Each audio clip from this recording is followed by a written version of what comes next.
Hello, welcome to Lunch with Lee. Today's topic is something that was brought up to me yesterday by a customer, so you know who you are. Thank you. Which is this customer, in fact, was having problems with dryer vents, and I haven't covered that a lot on this broadcast, but we do chimneys and dryer vents. We actually have, or I have, the dryer vent certification. It's through the Chimney Safety Institute of America, but it's a national certification for dryer vents. And their question is we've been using this dryer for a long time, or we had to dry 2, 3, 4 cycles in order to get stuff dry. And you guys came in, made a couple of adjustments, and magically 1 cycle and it's dry. So how do we know when to have it serviced? How do we know when we need it? How do we know? And there's 4 things that I would look for to figure out if you need service on your dryer vent. Now, this is not one of the 4, but technically, it's recommended that you have it at least looked at and serviced once a year, so we can figure out the efficiency of it, figure out if it's working well or not. But the first one in the actual official list is you put your clothes on a cycle that has a timer. The timer shuts off and your clothes are still wet. That's a signal that something's wrong, especially if it happens consistently.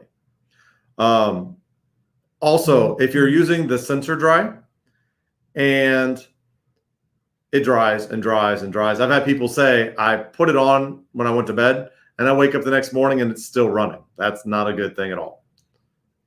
So make sure if you put it on sensor dry that you monitor it. Never leave the dryer running when you're not home. Because if it runs and runs and runs and runs, eventually the lint will actually back up into the heating element, which is whether it's gas or electric, the lint will back up into the heating element and you'll start to smell kind of a burnt smell. And that's where dryer vent fires happen. Now you have a fan blowing fire into a vent that is full of dry lint, which bad things happen.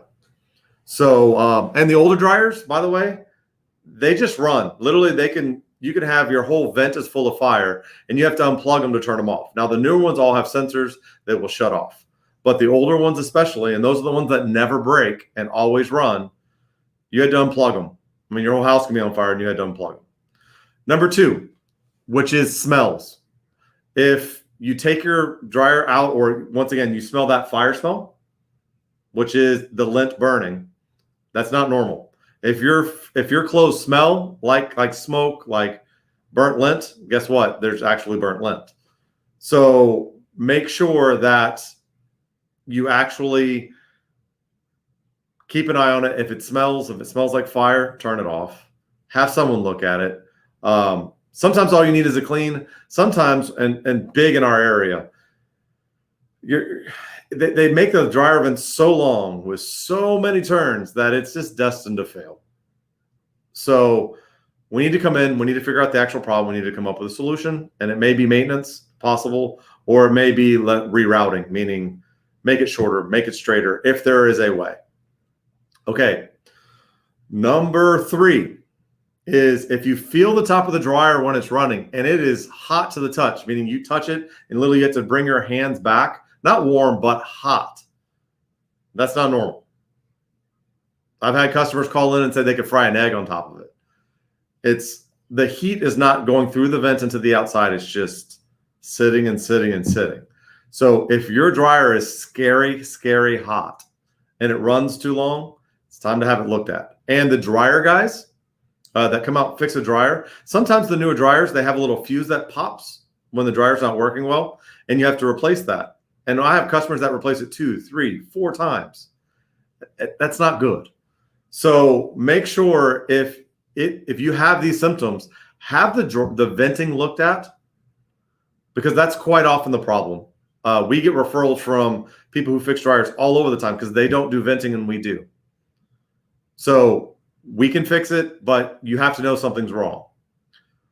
The 4th one, and I skipped over it, is if you have a sensor dry and it runs continually, that's a problem. So make sure. And I guess this is the 5th one with newer dryers. Some of them now actually have a little light that comes on that says there's an actual venting problem. So, and that can be as simple as the flex vent that goes from the back of the dryer to the wall.